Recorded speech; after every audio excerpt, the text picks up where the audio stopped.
Welcome to The Whispers by R. King. I am R. King, writer, narrator, and collector of stories that prefer the darkness. Here, in this place between nightmare and reality, we explore horror, thriller, and gothic mystery stories written by me and whispers brought to me by others. Some tales are true, some might be, and a few should never have been told at all. So sit back, lower the lights, and listen carefully, because every whisper hides a secret. Welcome to The Whispers by R. King. It was a cold, dark night in London. The streets were empty. Nothing but puddles shimmering beneath the weak glow of gas lamps. And through that fog-choked silence rode Tom the vampire hunter, a lone cowboy in a city drowning in fear. Windows slammed shut as he passed. But Tom didn't flinch. He listened until a strange humming drifted down from a chimney above. Tom's eyes narrowed. The humming stopped, and on the rooftop above him, a pale figure crouched in the moonlight. A vampire. Tom drew his revolver and fired without hesitation, but the shot missed. The creature hissed, spun around, and vanished into the darkness. Tom tapped his heel against his stallion. The hunt had begun. Tom chased the creature into a narrow alley. The fog thickened. The city fell silent again. Too silent. Tom stood still, listening, waiting. Then he saw it. In the reflection of a puddle behind him, the vampire crept closer. Tom spun around and fired. The bullet struck true.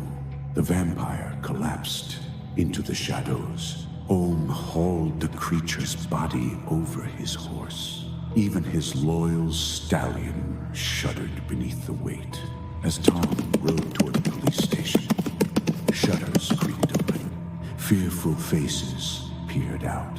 Some whispered, some cheered. The vampire, tormenting London, was finally dead. The police were already waiting. Tom stopped in front of the superintendent, and the vampire's body fell heavily to the ground. Tom didn't look up. He simply said he wanted his money. But the superintendent shook his head. They wanted the vampire alive. Tom answered coldly, "He's alive." As if on cue, the creature groaned. Coins were tossed at Tom's feet. He collected them calmly and walked into the night. Hold on. A new chapter awaits. Tom found his way to a dim, smoky pub. The bartender didn't ask questions, just poured his usual whiskey. Tom drank alone in the corner until the door burst open.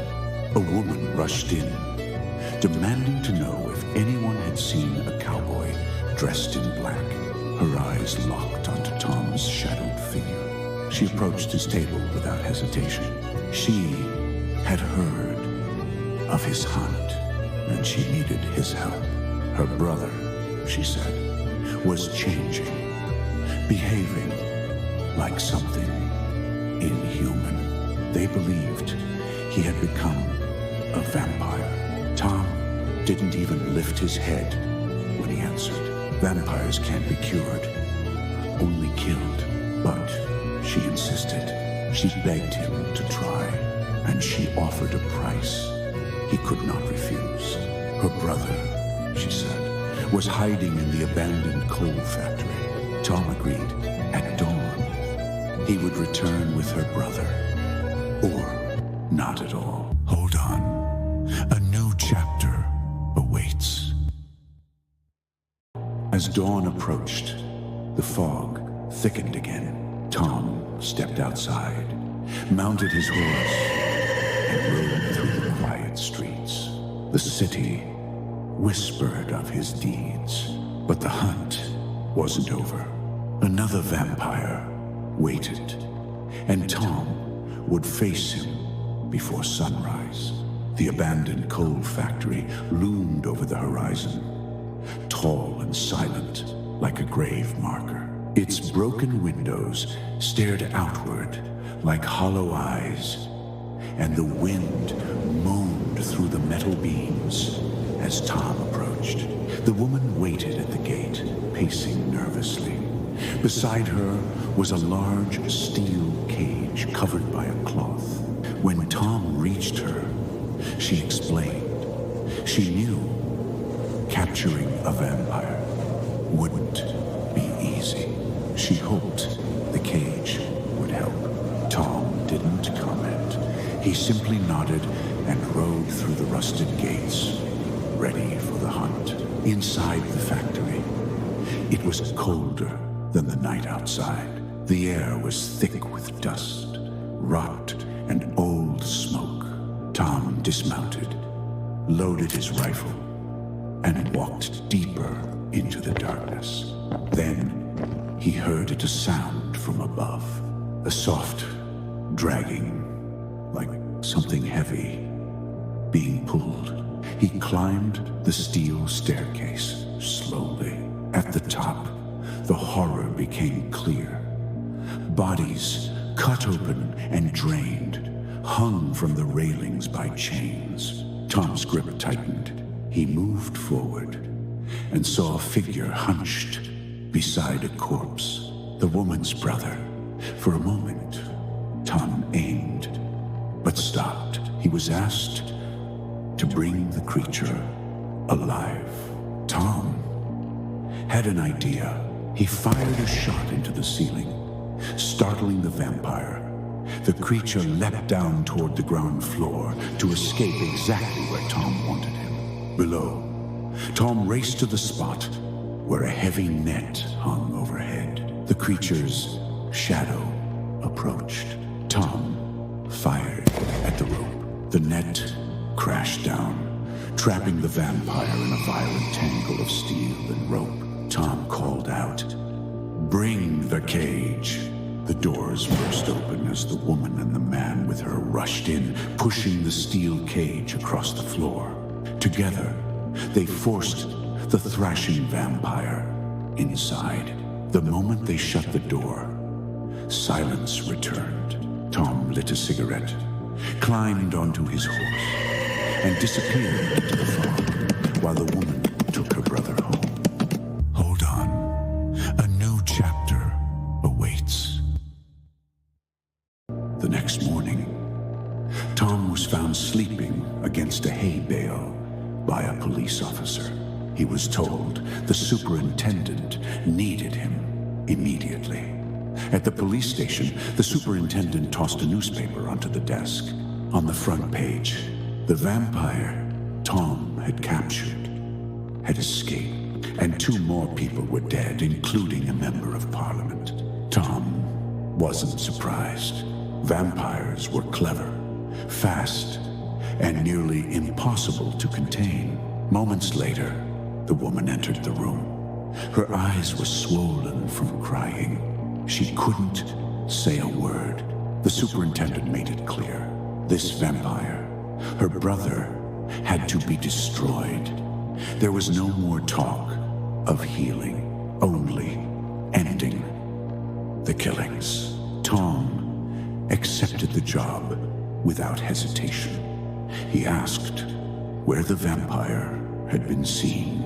The answer, the old church near the district, where Tom killed the first vampire. Tom nodded, turned, and walked out to his waiting horse. As night fell over London once more, The fog returned, heavier than ever. People rushed home, locking doors, lowering shutters. The city held its breath. Tom rode through the emptying streets, heading straight for the old clock where the vampire was last seen. A sudden scream shattered the silence. Tom turned his horse sharply toward the sound. He arrived just in time to see the vampire crashing through a window and landing on the cobblestones below. Its eyes glowed with hunger. Tom raised his revolver, but before he could fire, a group of police officers arrived. They explained the superintendent sent them to help. Tom only nodded and sped ahead. The chase erupted across London's narrow streets. Tom's stallion thundered through the fog faster than the creature ahead. Tom fired the bullet, struck the vampire. The creature stumbled. It wasn't dead, but it wouldn't get far. Moments later, the vampire leapt from the shadows, ambushing an officer. Tom responded instantly. Another perfect shot. The vampire collapsed. The officers tied the body tightly and loaded it onto Tom's horse. By the time they returned to the police station, dawn was still hours away. The superintendent wasn't present. Tom simply placed the vampire in a cell and walked toward the exit. An officer stopped him and handed him a bag of coins payment. Tom nodded once, turned to his loyal stallion, and rode into the fog in search of his next hunt. You've been listening to The Whispers by R. King. If the shadows unsettled you, good. It means you heard them properly. New stories arrive soon, tales from my hand, and from others brave enough to share theirs. Until then, keep your doors locked, your mind open, and your ears sharp, because the whispers are never really gone. This is R. King. Until next time, stay in the light.